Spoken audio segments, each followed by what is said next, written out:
Good morning, Andy Young in with First Edition Sports. The Delphos community mourning the loss of a great basketball coach and a great man. Bob Arnzen died Wednesday night at the age of 83, but the legacy he leaves will live on forever. Your News Now Sports talked with Coach Arnzen just last week in his final on-camera interview. People went nuts trying to get tickets to the games, and here I was, just a young whippersnapper coming out of college, trying to fulfill that role. It was fun for me. The Kentucky native and University of Dayton graduate began his coaching career at St. John's in 1950. How basketball was so big in Delphos, and I came from University of Dayton, and it was big there.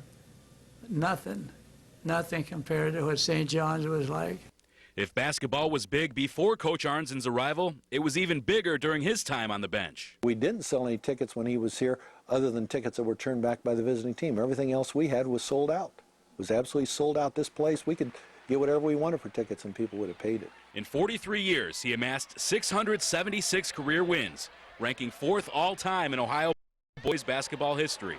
He guided the Blue Jays to 5 state tournament appearances and a Class A state championship in 1983. He was inducted into several state and national halls of fame, including the Ohio High School Basketball Coaches Association in 1995. That organization now hands out an award in his name to coaches who have spent more than 20 seasons at one school. He always said that, tradition was here before he got here. He just kind of, kept it going, but he felt that he was blessed with players that played extremely hard for him, and he didn't like to take a whole lot of the credit, but, a lot of it belongs to him. And beyond the wins and losses on the court, Coach Arnzen touched the lives of many generations of youth off the court in Delphos. My family grew up Coach Arnzen. My mom lived right beside him, and my dad was coached by him, my uncles were coached by him. He felt high school basketball was a short time of their lives, and it helped them become a better person. I think he worked very hard to give you the principles to become that better person. And when you'd have success out in the business world, or if you became a coach for a high school and had success, he was the first one there to say congratulations, or he would send you a card congratulating you.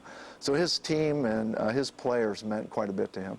For a man who had an overwhelming amount of success, it was the simple things that made him tick. It was highly excitable because I was never involved at all with something like that. A simple, just walking out on a floor was a great big thing for me. Now, even though Bob Arnzen passed away Wednesday night, the memories he helped create in the gymnasium that bears his name will never go away. In the final installment of our special series, Round Ball Relics, Your News Now's Chaba Sukos takes a look at Robert A. Arnzen Gymnasium. I just can't think of any better place to play.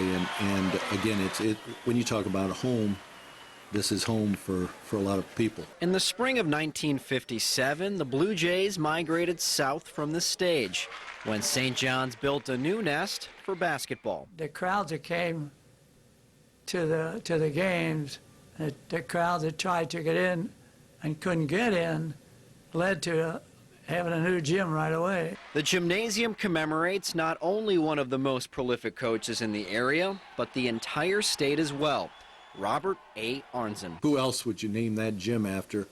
Because there's nobody that comes close in our history to what he has done for St. John's and what he represents. I mean, he is Mr. Blue Jay. He could also be considered the Pope. The Catholic school idolizes basketball and Coach Arnzen, so it's only suitable that this house of worship is conjointly known as the Vatican. Just kind of stuck. I think it's kind of appropriate. We haven't heard from Rome about not using the name, but it certainly fits. And it might explain some of the unexplainable. You hear people talk about there's holy water sprinkled on the rims over there, and one year I know they had 3 different high school teams, I think 2 girls and 1 boys teams go 19 in Delphos for their regular season. The only game they lost all year was at Delphos St. John's gym. Then again, there's the fear factor of being so close to the fans. Our fans are right on top of the action. I mean, they're right there. I mean, literally an official could trip on somebody's legs as they run down there. The bucket seats, the way that is really close to the boundaries, and you know, there's a lot of tradition that sits in those bucket seats. These seats are beyond reserved. With season ticket holders spanning the past 6 decades, this is some of the most sought-after real estate in the area. These people don't want to give up their seats. Every one of our games is sold out except for the tickets that we give to the opposing school. A packed house that has electrified the Vatican since day one. The excitement that went with every game that we played was like a state tournament game. People from all over came. Right when we go out there, right before the tip, and everyone in the stands is standing up, and our band's playing. And they're so loud. It's awesome. When we hit a big shot down, I get nerves. My hand stands up in my arms. Hitting a big shot in a late game situation, hearing that crowd go nuts, it's a great feeling. I just think that it's still the best place to watch a basketball game. I'd rather be here on a Friday night than any place else. A home and tradition unlike any other. In Delphos, Chaba Sukost, your News Now Sports. Now for those who wish to pay their respects to Bob Arnzen, there will be a viewing on Sunday from 2 to 8 p.m. at Robert A. Arnzen Gymnasium. Certainly a fitting place to say goodbye. That's your look at First Edition Sports. I'm Andy Young. Have a great day.